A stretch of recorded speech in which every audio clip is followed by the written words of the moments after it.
Think about the Constitution. You probably picture Washington, grand monuments, and sweeping national rights.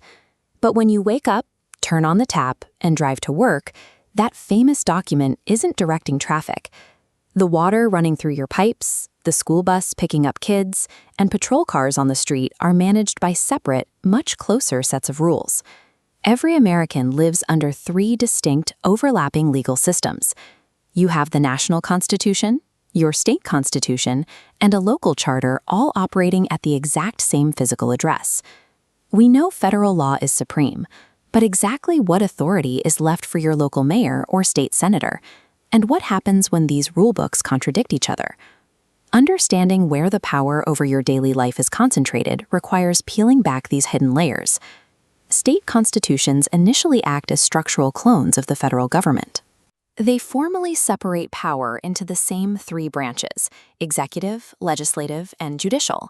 Almost every state uses a bicameral, or two-house, legislature.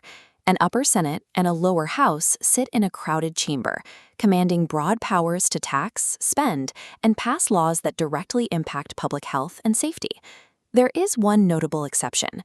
Nebraska operates a unicameral legislature, meaning they streamline their lawmaking through a single house.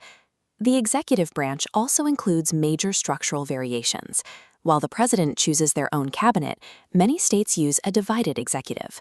Voters separately elect the governor, the lieutenant governor, and the attorney general, meaning these top officials may not even share the same political agenda.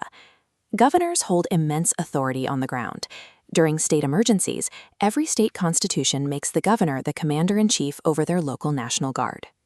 State governments function as customized engines built to directly manage the complexities of public welfare, labor, and safety. All of this state power hits a hard limit. Under the U.S. Constitution's Supremacy Clause, no state rule can conflict with federal law. That national document acts as a legal ceiling. The Federal Bill of Rights provides a guaranteed baseline floor of protections for every citizen.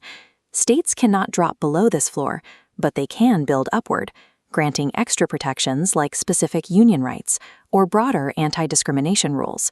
State appellate and Supreme Courts exist specifically to interpret these expanded local protections and settle the disputes that arise from them. This setup creates a legal paradox. As the geographic borders of a government shrink, the actual list of personal rights it can grant an individual expands. While the U.S. Constitution is notoriously difficult to change, state constitutions are aggressively rewritten to keep up with shifting daily realities. The average state document has been revised over 100 times. Alabama takes this to the extreme. Its state constitution has been amended 770 times. Many states don't even require politicians to make these updates. Through a process called the Popular Initiative, citizens can suggest new constitutional amendments directly. If you gather enough signatures from qualified voters, your proposed change bypasses the legislature and goes straight to the ballot box for the public to decide.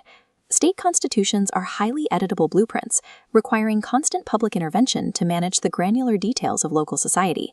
The legal hierarchy drops into its smallest layer at the level of municipalities, townships, and counties.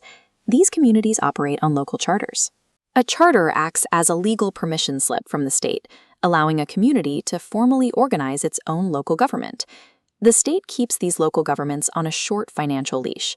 State constitutions strictly dictate how a town can raise taxes and create rules for how that money must be spent.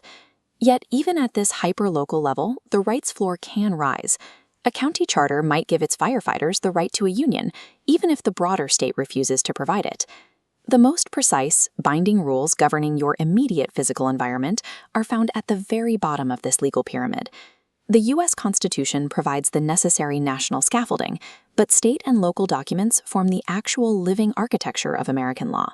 There are unique exceptions to this map. People living on Native American or Alaska Native lands operate under their own distinct legal frameworks, separate from standard state charters.